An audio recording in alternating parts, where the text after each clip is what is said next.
representing in my confidence. I am the greatest. I cannot lose. I'm pretty. And every man believes he's the greatest. Every man would like to be the greatest. Many want to say this, but they fear it. And they see this in myself, and some hate me for it, and some love me for it. Do you have a bodyguard? No. You don't? I got one bodyguard.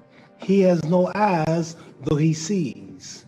He has no ears, though he hears. He remembers everything with the aid of mind and memory. When he wishes to create a thing, he just orders it to be and it comes into existence. That's God. Oh, he's my bodyguard. He's your bodyguard. He's the supreme. What would you like people to think about you when you've gone? I'd like for them to say he took a few cups of love. He took 1 tablespoon of patience, 1 teaspoon of generosity, 1 pint of kindness. He took 1 quart of laughter, 1 pinch of concern, and then he mixed willingness with happiness. He added lots of faith, and he stirred it up well. Then he spread it over a span of a lifetime, and he served it to each and every deserving person he met. I studied life, I studied people, and I'm educated on this. But when it comes to reading and writing, I'm not. I may be illiterate in that. But when it comes to common sense, when it comes to feelings, when it comes to love, compassion, heart for people, then I'm rich. Yeah. I wrote something once that says, where is man's wealth? His wealth is in his knowledge. For if his wealth was in the bank and not in his knowledge, then he don't possess it because it's in the bank. You understand? My wealth is in my knowledge. I'm a spokesman for my people, and I want to represent my people, and I don't want to be a bad representative. I can't be blind, because the blind lead the blind, they all fall in the ditch. No, I want to say something right here. This might make you all think. Life is not really long. Let's say the average person, 30 years old. If you're 30 years old, you are not but about 7 years old. How can I prove it? Add up all the 7, 8, 9 hours you slept for 30 years. Out of 30 years, out of all the nights, last night when you went to bed and woke up this morning, you don't remember a thing. You've been unconscious for about 8 years. If you're 30 years old, you slept about 8 years. Okay, how much traveling have you done in 30 years? From the television station to home, to another country, to another city, to school, to church. You've probably traveled 2 years of your life or spent just getting back and forth to where you're going. So there's 8 years of sleeping, 2 years of traveling. There's 30 years out of your life before you accomplish anything. How long do you sit in school? In America, we stay in school from the 1st grade to 12th grade. 6 hours a day for 12 years, break it down, you sat in a classroom for 3 years without leaving. Okay, 2 years of traveling, 8 years of sleeping, 3 years of school. How many movies have you went to? How many wrestling matches? How much entertainment? How many movie theaters, live plays, baseball games? Probably 2 years of entertainment. So by the time a man, you older people know I'm bear witness what I'm saying, by the time you have children, by the time you have made a way for your children, by the time you've paid for your home, you're pushing 60 years old. So life is real short.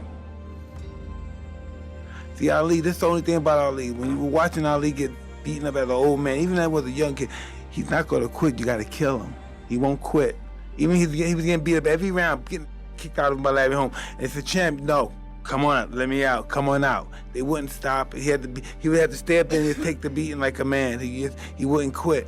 And the way I respect a guy like that so much, I have so much admiration for a guy like that so much, but it's just not right to be that way as a human being. Just say it's over. I'll come back and fight another day else. You got me, you know. And listen, I always like to think I'm a bad, I don't give a, but that's a part of Ali. That's where he overshines me, because I can't understand a man that's willing to just really die for this. You know, and I talk that, but he's the real thing. Why does it make you emotional? Is it talking about him or the relation to you? Me, Ali's a giant. There's no way other fighters can match him. He'll die for this shit. He'll die. I'm not gonna die for this. Everybody has a purpose in life. Everybody has a destiny. And the knowledge of that destiny enables one to fulfill it. See, so everything was put here for purpose. Ants, buzzards, trees, and it's the knowing of that purpose that enables every man to fulfill it. And life begins when a person realizes his purpose in life. Very few people know how to go about finding what's the best purpose in their life that they should try to fulfill. And mine was just to be the world heavyweight champion, and then also not only being the champion, but keeping my dignity, my pride, and my manhood, not Uncle Tom, as they say, selling out my people just for the white man's dollar.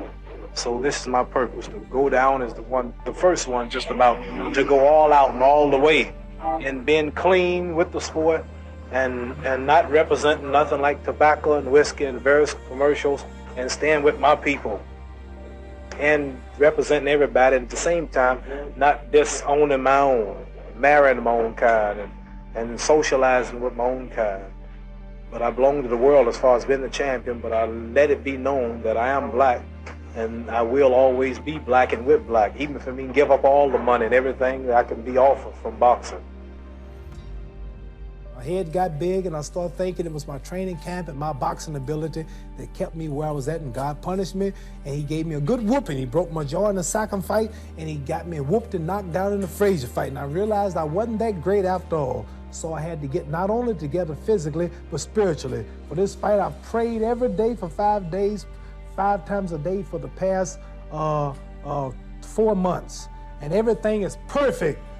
And if Allah's with me, it ain't no way no man can win. No way. Because I'm representing God. I'm representing the freedom of black people in America. I want to be the one black man who stands up and look at white people and tell the truth, who don't sell them out, who don't Uncle Dom, who don't promote cigarettes, don't promote whiskey, take his fame to uplift his little brother in the ghetto. How do we treat each other? How do we help each other?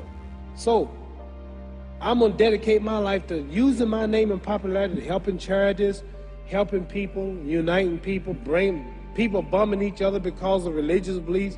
We need somebody in the world to help us make peace.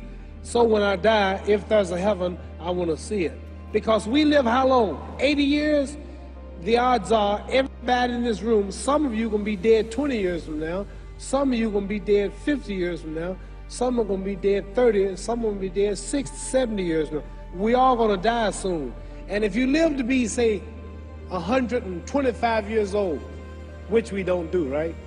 Let's say we live to be 250, and you can have sex for 145 of those years. You're going to come to the end after that.